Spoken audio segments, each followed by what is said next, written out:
আজকে হচ্ছে surprise lunch box ready করব। তো আজকে আমি আপনাদের ভাইয়ার জন্য আপনাদের ভাইয়ার পছন্দের খাবার রান্না করে দিব অফিসে। আর সেটা কিন্তু সে একদমই জানে না যে আজকে কি দিব। এটা কিন্তু টোটালি তার জন্য সারপ্রাইজ ছিল। তো তার পছন্দের খাবার তৈরি করে দেওয়ার পর তার রিয়াকশন কি হবে সেটা আপনাদের সাথে আমি শেয়ার করব। হ্যালো গাইজ, আসসালামু আলাইকুম, welcome back to my channel Tanzila রান্নাঘর অ্যান্ড ব্লগ। সো সবাই কেমন আছেন? আলহামদুলিল্লাহ আমরা বেশ ভালো আছি। তো আজকে আবারও নতুন একটি ব্লগ নিয়ে আসলাম। আর সকাল সকাল ঘুম থেকে উঠলাম, এখন বাজে হচ্ছে সকাল 7টা। আর আপনাদের ভাইয়ার জন্য হচ্ছে এখন অফিসের লাঞ্চ তৈরি করব। আর আজকে হচ্ছে আপনাদের ভাইয়ার পছন্দের একটা খাবার রেডি করব, সেজন্য ভাবলাম যে আপনাদের সাথে একটু শেয়ার করি। প্রতিদিনই তো অফিসের জন্য লাঞ্চ তৈরি করি, বাট সকাল সকাল উঠে লাঞ্চটা তৈরি করার কারণে আর ভিডিও করি না, ভিডিও করার ইচ্ছাও হয় না। তাই আজকে যেহেতু পছন্দের একটা খাবার তৈরি করছি, তাই ভাবলাম যে আপনাদের সাথে শেয়ার করি।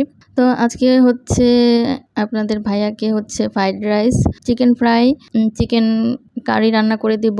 তো সব কিছু গতকালকে বিকেলবেলায় রেডি করে রেখেছিলাম যে সকালবেলা উঠে যেন ঝটপট করে রান্না করে দিতে পারি। সকালবেলা উঠে তো সব কিছু রেডি করে রান্না করা পসিবল না, কারণ আমি এখন উঠেছি 7টা বাজে আর অফিসে চলে যাবে হচ্ছে 8:30 বাজে। তো এত সকালবেলা উঠে তো 3টা আইটেম করা পসিবল না, তাই আমি আগে থেকেই হচ্ছে সব কিছু রেডি করে রেখেছিলাম। এখন জাস্ট হচ্ছে আমি রান্না করে দিচ্ছি, মশলাপাতি সব কিছু, তারপর সবজি টবজি সব কিছু কেটে রেডি করে রেখেছিলাম। আর এই যে এখন হচ্ছে আমি চিকেন কারিটা রান্না করছি। তো এক চুলায় হচ্ছে ফ্রাইড রাইসটা রান্না করলাম, এক চুলায় হচ্ছে চিকেন কারিটা রান্না করলাম, তারপর হচ্ছে চিকেন ফ্রাইটা ভাজবো। এই দুইটা হয়ে গেলেই চিকেন ফ্রাইটা ভাজবো। তো ফ্রাইড রাইস একটু বেশি পরিমাণে করেছি যাতে করে আমরাও খেতে পারি সবাই। আর এই যে ফ্রাইড রাইসও হয়ে গেছে, চিকেন কারিটাও হয়ে গেছে, এখন হচ্ছে চিকেন ফ্রাইটা ভেজে দিচ্ছি।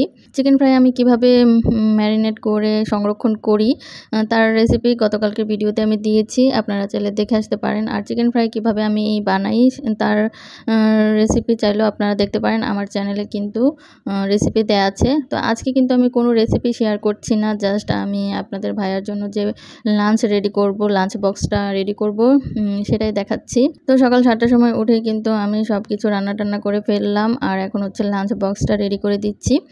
এই তো এখন আমি হচ্ছে প্রথমে যে বড় একটা বক্স আছে, এই বক্সটাতে আমি হচ্ছে পরিমাণ মতো রাইস দিয়ে দিব। আর এটা হচ্ছে তার প্রিয় খাবার, এটা একটু বেশি দিলেও খেয়ে নেবে। আর যখন ভাত বা অন্য কিছু দিই তখন কিন্তু সবসময় বলে যে ভাতের পরিমাণ কমিয়ে দেওয়ার জন্য। তো এই তো, আর চিকেন কারিটাও হচ্ছে আমি একটা বক্সে দিয়ে দিলাম, আর আরেকটা বক্সে হচ্ছে চিকেন ফ্রাইগুলো দিয়ে দিব।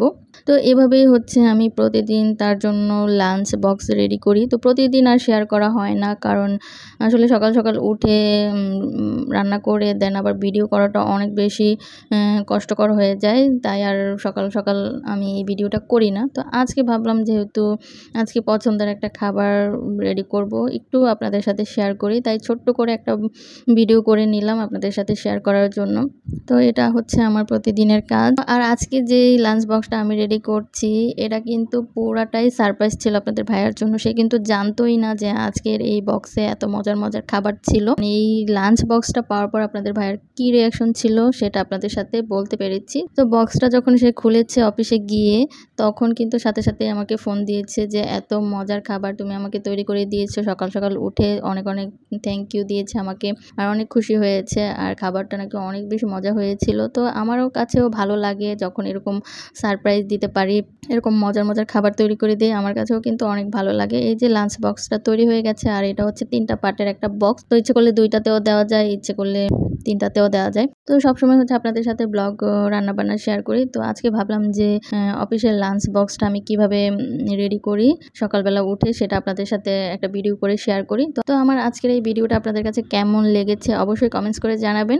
আজকে এখানেই বিদায় নিচ্ছি, সবাই অনেক অনেক ভালো থাকবেন, সুস্থ থাকবেন, আল্লাহ হাফেজ।